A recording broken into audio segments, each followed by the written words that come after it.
creating the initial injury mechanism? No worries.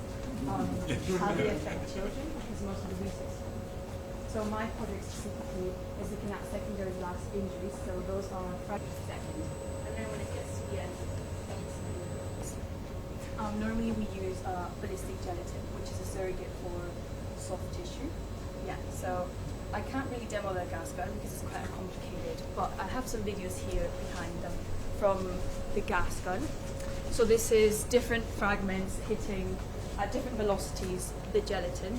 So as you can see, it hits it and it causes what's known as a temporary cavity. So this is just tissue being pushed away.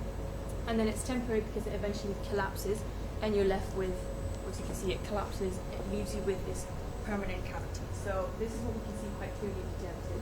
If you want to wear gloves, because of it, just make up to touch, but it's absolutely fine to do it. Yeah.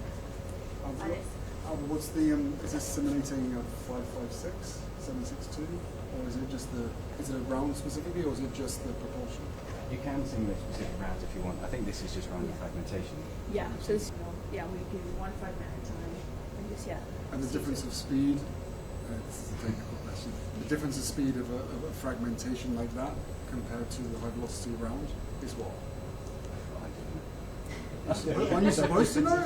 Maybe creates this split in the tissue. Yeah. So I would wager, I think it's both, and it's also this tumbling effect. So you start to see the difference of fragmentation tumbling as well. Yeah. Has a big impact on what the size of that particular cavity. Yeah. So the tumbling is quite well. These are hard, especially because this is a ball, so it can't really tumble.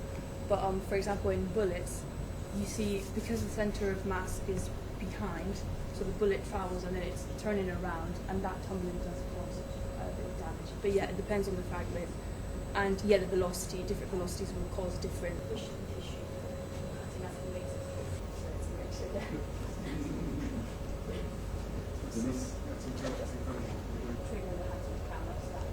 Recording the right moment, and then someone actually fires the gas. So yeah, normally it's too big. So this helps us to look at the initial injury mechanism. I'm going to take you over to Professor Sheehan, who's a former military surgeon, plastic and reconstruction specialist, who's going to talk you through how the lessons are applied. So my background is I'm a surgeon. I've been doing complex surgery for 30 years, both in uniform with a bit of humanitarian stuff before. I was 30 years or so. And when we're looking at children, there's clearly a different type of injury pattern to dealing with like this injury here now. I need to make this leg or whatever it is as good as it can be for the so you've got to cover elements to make a decision. We can make decisions. But the more we understand, the better we can characterize the surgery we can do. Is the application of a tourniquet on a child's arm, leg, is it the same as an adult? Yeah, I mean, the things that you can do. But I guess some of the differences mean that some of those applications may have different techniques where things are constructed. You haven't got infrastructure to do those rapid changes. Some of the things we can do here is look at those challenges and go, okay, are there novels? You with a prosthetic to designing a prosthetic that grows that the stump can grow into. Is that where we're at? Yeah, and then they do all that interface as well between the growing tissue. As we get around the other side of this particular lab, I'll introduce you to Claudia and Clement, who are developing most people with their child as that child grows, which is fine in the UK where you have an NHS and the child can go and get it. So,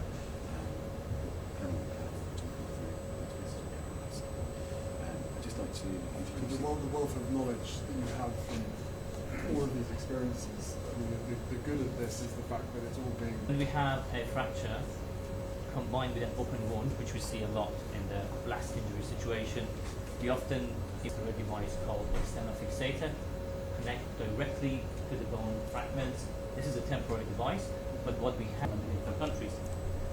This device commercially is very expensive, over £3,000 material instead of those very fancy ones, for example. And you said the expensive one is carbon fibre? Yes. So the weight difference is actually not, it's 20 as opposed to 1. Thank you for doing the math. Of course. But it is in low resource setting. That's why we developed this really compact toolkit that's inside what it is.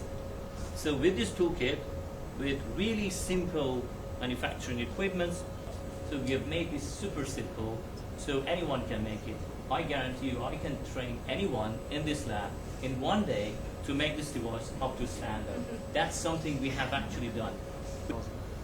It's a university collaborator, but the technicians are like not skilled, so very low skilled. When was this? When was the box created?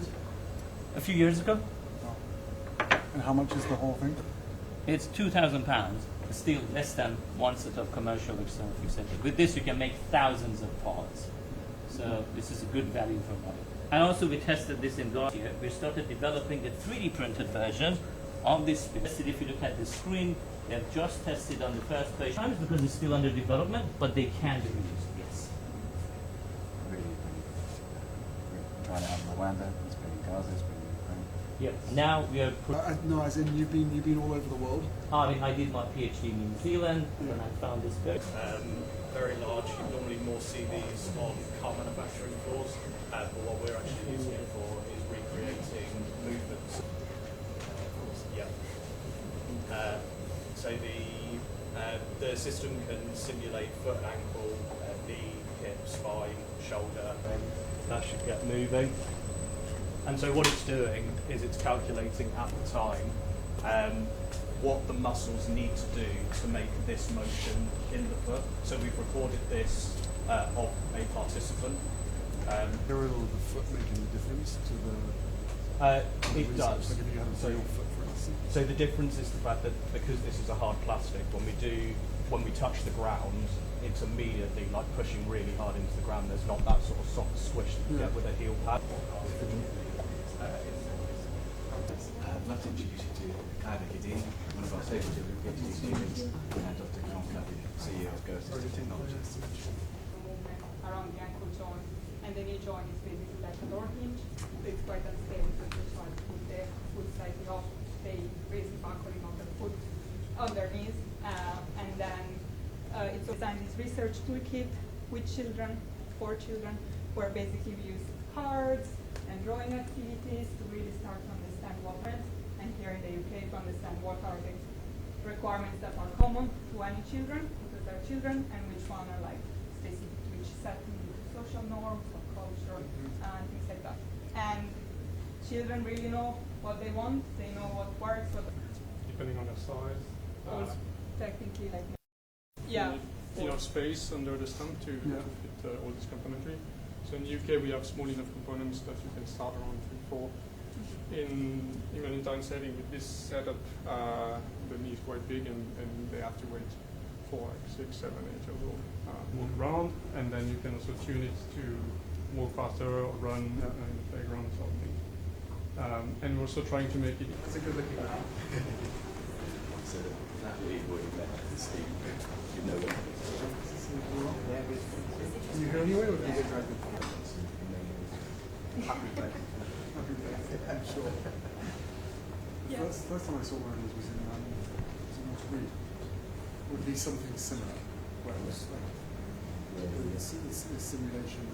it up, and they get super excited about walking on the treadmill. So if you Steve would like to. Steve, is that osseointegration you have? It is, yeah. I had it about 2 years ago now, and real good. I had a lot of trouble with the shorter side with Prosthetics. It always fall off. So for you, it was a game changer for me, massively. Happens long term, but it's clearly. Obviously, I was one of the 20 with the MOD case study. I don't know how far they got with that yet. But yeah. For you, yeah. Actually, our colleague ran a research study to see what were the outcomes after surgery and what integration here.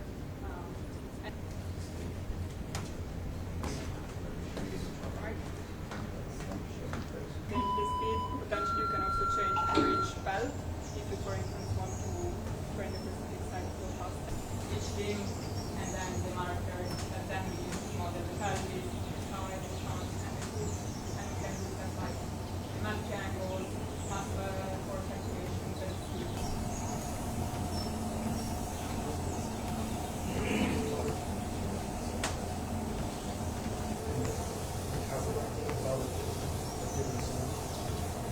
It's more like celebrity. Yeah, well. I'm going to stop with you, if that's okay. See you tonight. Yeah.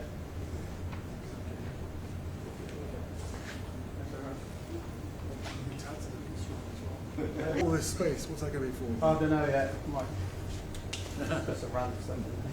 I can do that one if you want. It's too expensive, isn't it? Yeah, we can do that. Yeah, all right. Tonight, we'll do it tonight. Did you enjoy the Lions tour? I did, yeah. Great, yeah. Yeah.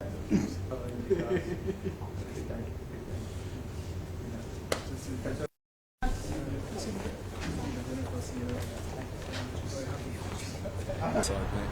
Yes. Okay. You're fantastic.